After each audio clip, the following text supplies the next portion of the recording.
Ashama harka fuunee daawwattootaa fi hordoftoota keenya akkam nagaa keessanii nageenya koo kan jaalalaaf kabajaa bakka jirtanitti sinaa dhaqqabu egaan daawwattootaa fi hordoftoota keenya dhiyeenya kana sinarraa bannee jirraan of golchaa dhiifamuun of godha.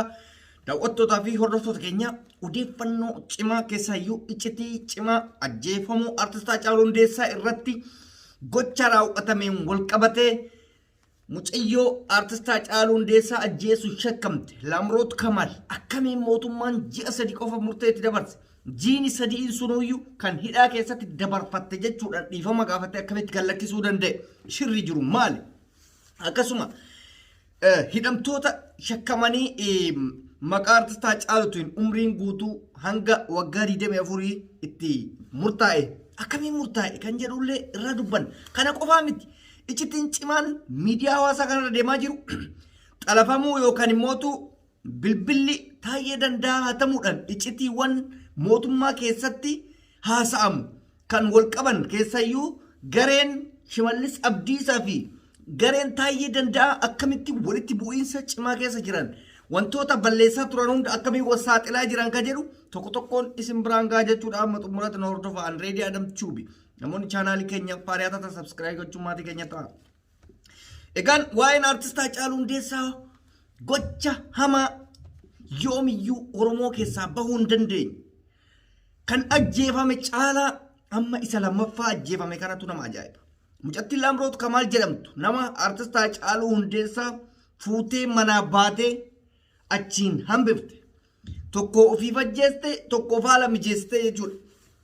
So namitti akkatti ifumaan ifatti jaartii haadha manaa isaa biraa fuutee deemte nama kana kanatti hambifte.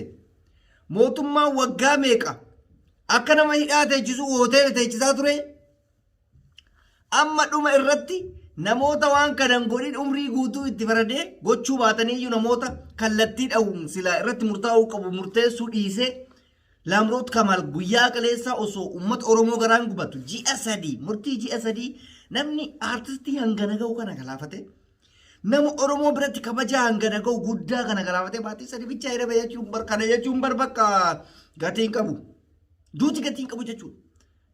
Isin galee kana mootummaan waan ofii isaatii isii ergateef ergama fudhattee waan dhayxeef akka argitee uummanni lolleef muudii qabachuudhaaf waggaa tokkoo fi ji'a shanii bilaasha hidhamte ji'a sadeechi keessaa waan qabduuf amma bilisaan gadhiifne jedhee wanti inni gadhiiseef tokkoffaa uummanni Oromoo kun homaan fiddan waa takka hin fiddan jechuudha. Beekamaadha kun uummanni Oromoo akka waan fidne argeera.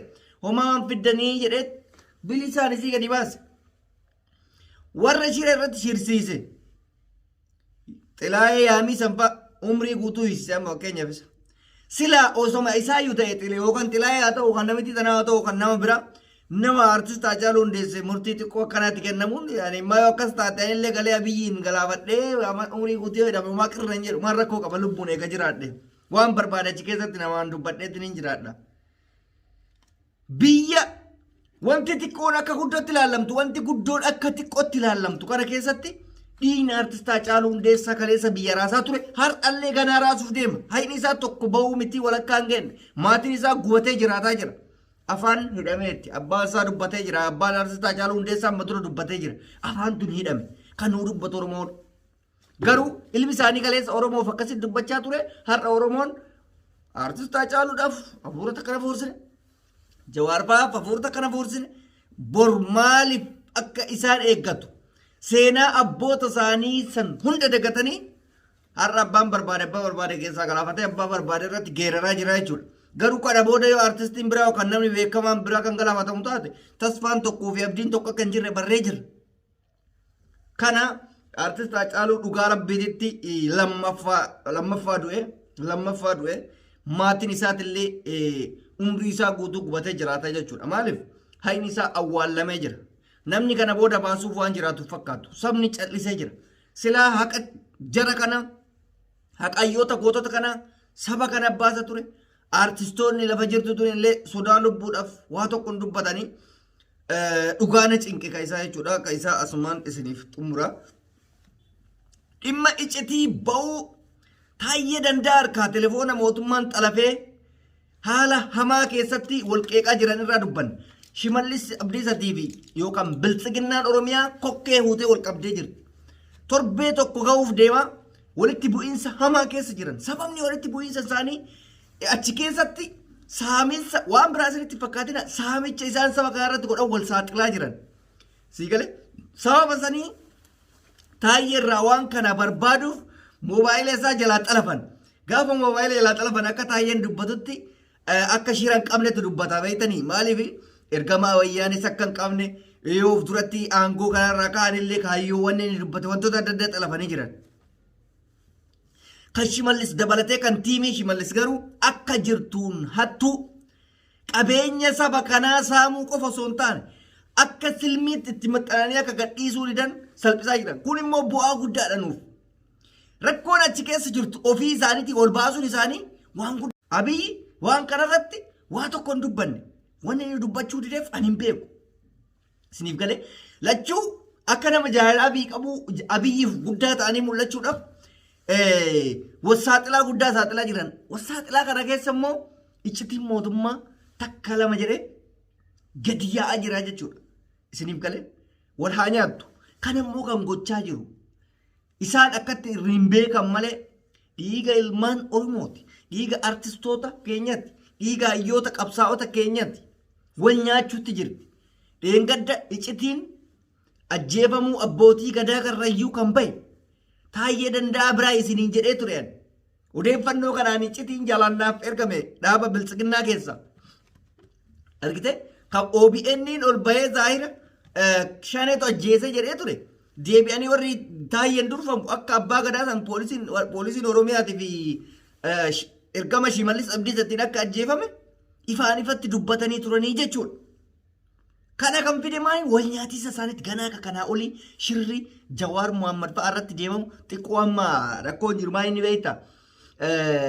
Tiimii Shimallis Abdiisaa santu deebii kennaa hin jirre. Odoo jarri deebii kennite Jawaar fa'aa irratti shirri akkamii akka xaxame akkamitti akka hidhaman maaliif akka hidhaman kanaa olitti ifatti nuu baasan jechuudha. Baasuun isaanii immoo oolu wal fixaa jirti. Rakkoo takka takkaan waggaa 4 isaan bulchan waggaa 3 isaan bulchan kana keessatti dhufaa jiru. Ganaa takka takkaan ol yaafti jarri kun. Nuuf na'anii osoo hin ta'in dantaa ofiitiif wal saaxiluuf jedhanii waan kan ol yaasaa jiranii jechuudha. Isin galee Abiyyi amma sa'a kanatti ajandaa cimaan harkaa qabu waa'ee dhimma TPLF fi waa'ee biyyattii irratti nageenya akkamiin akka bu'u kana harkaa qaba waa'ee dhimma UNH. Sababni isaa maaliif Tigraay fi mootummaa Itoophiyaa waliigaltee tokkorra waan ga'anii jiraniif waliigalteen sunis waraanni jidduu lamaanitti akka dabarfamnee hin dhukaafamneef. Inni raayyaa ittisa biyyaa gara Maqaleen seenu gara Tigraay jechuudha. Inni mootu Tigraay mootu naannoo Amaaraa fi Affaar seenu. Akkasitti walii galamee jira kun lolli kanaaf dhaabbate. Haa dhaabbatu lolli waan gaariidha dhaabbachuuni. Yaada furmaataa hedduu irratti garuu wanti waliin galamne ammas hin jira. Yaada furmaataa hedduutu ka'e. Innis tokkoffaa alaabaan Itoophiyaa jijjiiramuudha. Lammaffaan immootu biyyattii Itoophiyaa tana keessatti paartiin hundaa fi namoonni biyyattiin hin qabdi jedhame hundi walitti qabamee yaada biyyattiin tun itti ceetu hanga bara filatamanii kanatti akka ceesisaniif karoorriin ba'aa daangaa Finfinnee fi Oromoo irratti akkamitti akka sararamu maqama Finfinnee kanallee waa hedduutu jira jechuudha. Walumaa galatti ajandaan isaan harkaa qabu. Abiyyi amma isaa kanatti ajandaa santu harkaa qaba. Isa kana mootuu dhimma UN fi biyyoota adda addaa wajjin mariirra jira. Maal takka ta'amu kan waliin ilaallu ta'a. Kan biltsiginnaa Oromiyaa ammas iccitiin wal yaasuu akkuma itti fufetti jira. Adada iccitiin nu bira ga'uun kallattiidhaan isin biraan geenya jechuudha. Egaan daawwattoota hordoftoota keenya hangasiif turtii gaarii naaf qabaadha. Ani kan isin waliin ture Reedii Adam Tuubii namoonni chaanaalii keenya faadataa subscribe gochuun maatii keenyatti dabalamaa isiniin jenna turtii gaarii nuuf qabaadha.